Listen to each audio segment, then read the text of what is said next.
yang ada. Hanya sekali preskon ya. Banyak orang bilang saya salah juga. Akhirnya tidak pernah lagi untuk ngomong apapun di media. Kata Mbak Imbong. Mbak Imbong mempertanyakan maksud Paula Verhoeven mengunggah konten tersebut. Pun dirinya juga menanyakan apa maksud dari tuduhan KDRT. Sebenarnya saya juga bingung sama Paula, toh nanti apa-apa juga yang dibaca sama anak-anak. Pas gedenya ya saya KDRT. Saya membesarkan anak supaya takut sama ibunya. Saya sampai bingung kadang-kadang, ucap Mbak Imbong. Mbak Imbong tak mau nantinya anak-anak mereka melihat berita miring tentang orang tuanya. Mbak Imbong bersedia bicara di depan publik lagi lantaran menyangkut anak-anak. Ini terkait dengan curhatan Mbak Imbong ketika itu ya teman-teman ya, ketika kemarin tuh konferensi pers ya, mungkin teman-teman sudah melihat semua ya,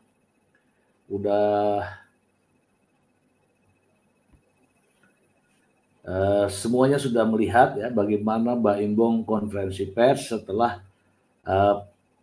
persidangan yang terakhir kemarin. Oke. Konferensi pers itu awalnya sih saya menduga bahwa itu ada sanggahan atau bantahan atau minimal ada curhatan dari Mbak Imbong. Namun nyatanya ada juga pernyataan dari sang pengacara.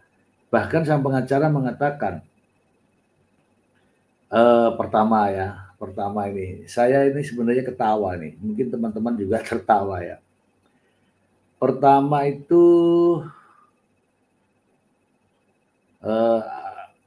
perselingkuhan. Perselingkuhan katanya nggak ada jawaban. Kalau tidak ada jawaban, diam, itu artinya membenarkan. Ya kan? Diam itu artinya membenarkan. Kalau membenarkan artinya benar terjadi perselingkuhan gitu kan katanya. Ya kan? Benar terjadi perselingkuhan. Siapa yang bilang? Siapa yang membenarkan terjadinya perselingkuhan? Masa dalilnya sendiri ditafsirkan sendiri? Menurut teman-teman gimana itu? Dalilnya sendiri ditafsirkan sendiri.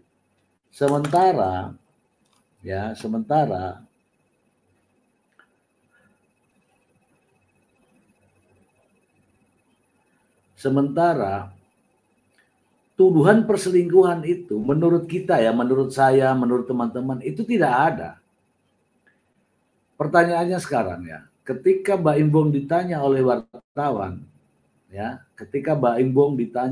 wartawan, kapan, di mana perselingkuhan,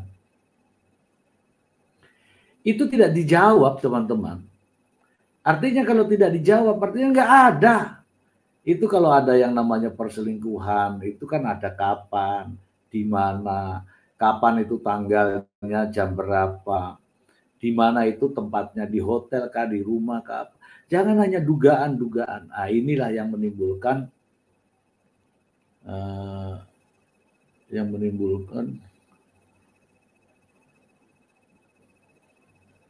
tunggu dulu teman-teman. Ini kok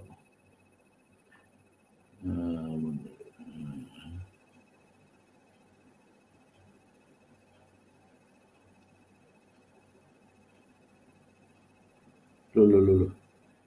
Ini kok nggak ada wajah saya nih.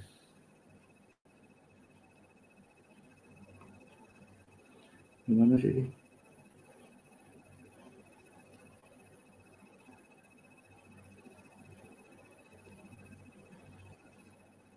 Nah, inilah yang menimbulkan pertanyaan. Apa benar ada perselingkuhan? Kalau saya bilang tidak. Tapi sang pengacara ya, mudah-mudahan juga beliaunya ini nonton, sang pengacara mengatakan ini sudah cukup membuktikan karena dia tidak menghadirkan saksi tidak menghadirkan. Yang mau membuktikan itu siapa? Siapa yang mendalilkan, dialah yang membuktikan ya teman-teman ya. Ini ada salah satu ya berita ini kita ulas berita ini ya teman-teman ya. Teman-teman juga bisa melihat beritanya. Ini ya. Sebut Paula Verhoeven manipulatif. Mbak Imbong komentari tangis anaknya takut didekati ibunya, sabar. Pertanyaan saya sekarang, apakah nangisnya Kenzo itu manipulatif? Ya, apakah nangisnya Kenzo itu manipulatif? Saya rasa tidak. Ya, saya rasa tidak. Nangis anak-anak itu tidak bisa dibohongin lah. Anak-anak itu tidak bisa dibohongin gitu. Ya. Ketika anak-anak nangis dan berbicara itu tidak bisa dibohongin ya. Tidak bisa dikatakan bahwa itu manipulatif. Kalau Paula Verhoeven manipulatif, ini masalahnya adalah tangisan dan suara. Apakah itu benar tangisan dari Kenzo? Benar. Apakah itu benar suaranya Kenzo? Benar. Lantas apalagi yang mau dipertanyakan? Suara anak-anak yang mengatakan bahwa Mama jangan ke sini, nanti Papa marah. Ya kan? Mama jangan ke sini, nanti Papa marah. Nanti Mama dimarahin Papa. Apakah itu manipulatif? Tentu saja tidak, teman-teman. Ya, tidak. Jadi, ketika ini saya membaca judulnya ini, sekarang ada tulisan di situ, Mbak Im bilang, sabar, sabar. Sabar Paula, nanti juga anak-anak akan ke kamu. Bahasa itu kontradiktif dengan niat Mbak Imbong sendiri. Ya. Yang di sini tolong ditap-tap layar ya biar banyak yang ini ya. Ya, bahasa itu kontradiktif dengan niat Mbak Imbong sendiri. Apa niatnya Mbak Imbong? Niatnya Mbak Imbong adalah menggugat cerai dengan menuntut hak asuh anak. Kalau sudah itu niatnya, tidak mungkin ada kalimat sabar Paula. Nanti kan akan ke kamu juga. Kalau ke kamu juga mah itu ganti itu gugatan. Cerai-cerai aja, anaknya serahkan kepada hakim. Kita nggak usah nuntut. Begitu ya teman-teman ya. Selain sumber berita ini teman-teman, saya juga mendapatkan sebuah berita ya. Sebuah berita ini saya akan tunjukkan dari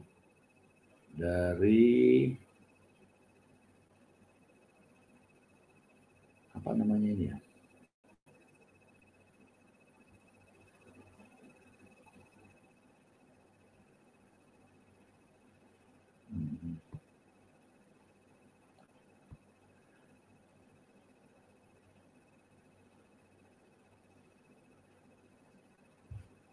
Bentar teman-teman ya, saya carikan dulu ya. Di mana tadi ambilnya?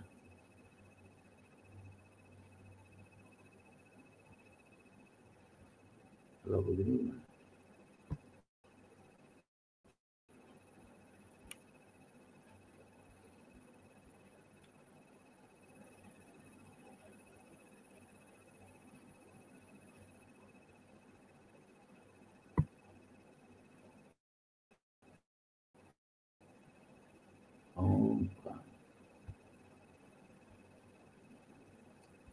ini di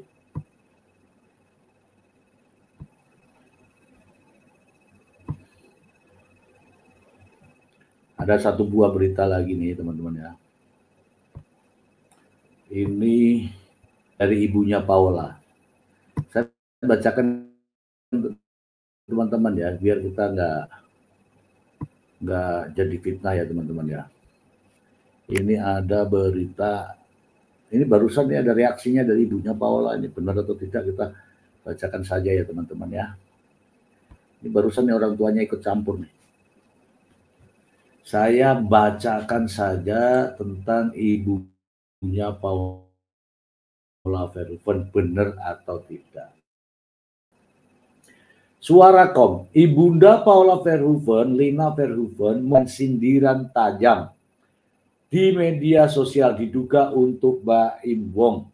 Unggahannya ini dilakukan setelah Baim Wong menyebut Paula Verhoeven manipulatif. Nah, masa istri dibilangi manipulatif?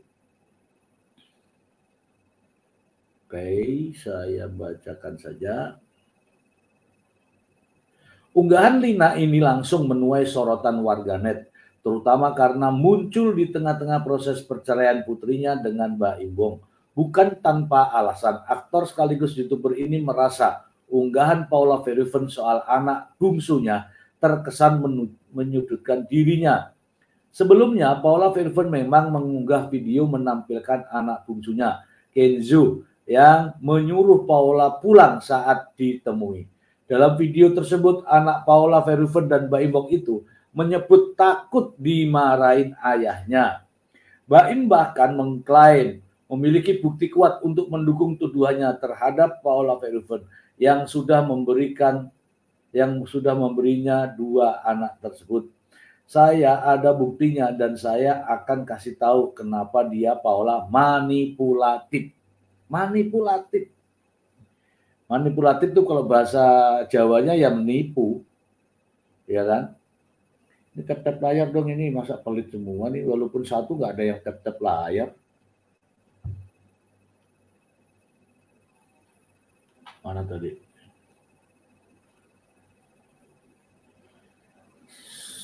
Saya ada buktinya dan saya akan kasih tahu kenapa dia Paula Verhoeven manipulatif, ujar Baim Wong saat menghadiri persidangan di Pengadilan Agama Jakarta Selatan.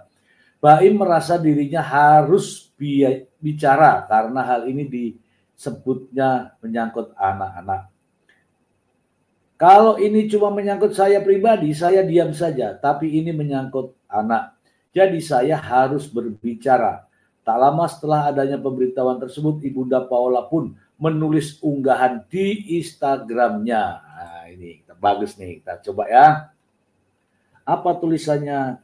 Kalau matamu cuma dipakai untuk lihat keburukan orang lain, kenapa hidungmu nggak dipakai untuk mencium kebusukanmu sendiri? Wah, keren.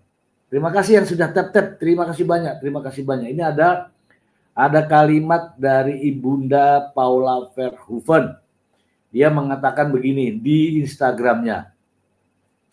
Kalau matamu cuma dipakai untuk lihat keburukan orang lain, kenapa hidungmu gak dipakai untuk mencium kebusukanmu sendiri? Nah, artinya begini teman-teman. Artinya begini nih.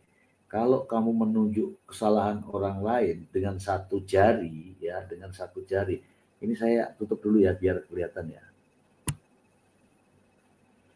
Kalau kamu menunjuk kesalahan orang lain dengan satu jari, maka 4 jari yang lain akan menunjuk ke kita. Artinya, ini tadi. Kalau matamu bisa melihat keburukan orang lain, kenapa hidungmu tidak bisa mencium mencium kebusukanmu sendiri? Ini harum kok. Harum ini. Nah, ini ya. Ini maknanya dalam sekali, teman-teman. Artinya, kau tuh bisa ngomong jelek-jelek orang lain. Tetapi sebenarnya kamu harus sadari ada keburukan ada pada dirimu, ya. Saya ingin memperlihatkan kepada teman-teman satu, ya. satu video ini, ya mudah-mudahan bisa lah. Dari tadi ini saya bongkar-bongkar kok sulit gitu loh. Nggak tahu kenapa, saya dorong-dorong ya. Terkait dengan apa yang disampaikan oleh Mbak Imbong ya, oleh Mbak Imbong. Ketika ini lucu teman-teman, kalau teman-teman sadari betul, pahami betul, tapi kan kita ini kan nggak mau pusing ya dengan urusan orang-orang itu ya. Apa karena saya nggak subscribe ya sehingga ini susah ya saya menampilkannya? Atau saya subscribe dulu nih? Mungkin kalau sudah di subscribe, oh iya harus di subscribe dulu. Ya, tunggu dulu teman-teman, saya masih mencari dulu beritanya, nanti kita dengarkan bersama-sama. Ini apa sih ini? Atau memang nggak bisa ditayangkan apa ya? Mana sih? Yang kaitannya dengan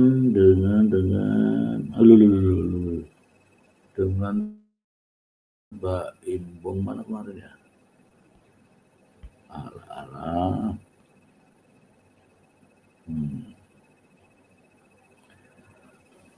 Angel. Ini kayaknya ada virus ini. Oke lah, sebentar teman-teman. Biar diam dulu ya. Ini ada menarik. Nanti saya perdengarkan kepada teman-teman semua baru kita ulas ya. Memang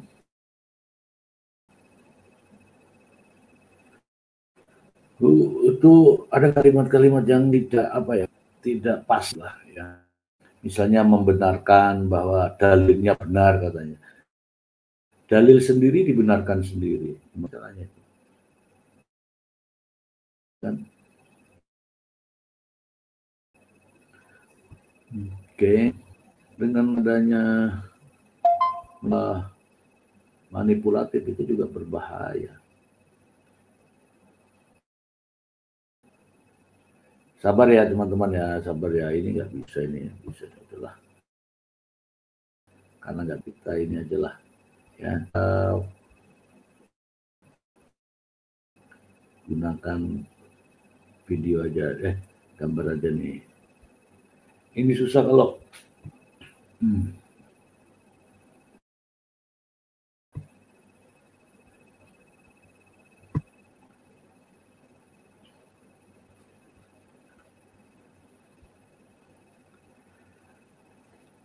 Oke teman-teman, coba teman-teman melihat gambar ini, judul berita ini. Ini mengatakan bahwa Paula Verhoeven manipulatif. Paula Verhoeven itu mengunggah suara anaknya. Ya. Mengunggah suara anaknya, tapi di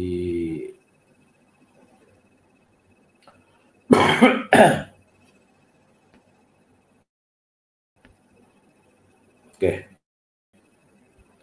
Teman-teman ya. Mengunggah suara anaknya tapi dianggap manipulatif. Nah, ini teman-teman. Kalau mengatakan bahwa Paula Verhoeven ini manipulatif, justru saya bertanya. Bertanyanya begini. Apakah suara anaknya, tangisan anaknya itu manipulatif? Jelas suaranya mengatakan bahwa mama jangan kesini, nanti dimarahin papa. Itu jelas. Itu satu. Kemudian ada lagi. Mama nanti dimarahin papa. Apakah itu manipulatif? Tidak. Ini seandainya bisa saya tayangkan videonya tentang konferensi persnya Mbak Imbong, kita bisa simak bersama-sama karena begitu banyak ya, begitu banyak. Atau saya dengarkan dari sini ya teman-teman ya, boleh ya dari sini ya, dari luar sini ya, dari luar ya, baru kita potong-potong nanti.